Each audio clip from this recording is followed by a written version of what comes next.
Қазақ халқы сонау ғасырлардан бері салт санасына ислам діні сіңірді.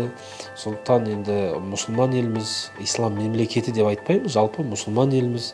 Біздің ислам салт санамызға, дәстүрімізге сіңген, оны біздің тарихи жадымыз куә болған жыр дастандар, үлкен зиялы қауымдар, әрі де Әл-Фарабилер, бері де Абай Шәкәрімдердің еңбектерінен, өлең жолдарынан біз осы исламның көрінісін, ислам дінінің құндылықтарын көреміз. Барлық дін өкілдеріне, барлық бағыт өкілдеріне ортақ құндылықтар бар. Атап айтар болсақ, бірінші кезекте қоғамның тұрақтылығы қажет. Қандай мәзһәб болмасын, қандай діни топ болмасын, қандай дін болмасын, олар өздерінің діни рәсімдерін өтеу үшін, діни көзқарастарын насихаттау үшін, дінін ұстану үшін олардың барлығына тұрақты, бейбіт қоғам қажет. Сонда ғана олар өзінің дінін ұстана алады.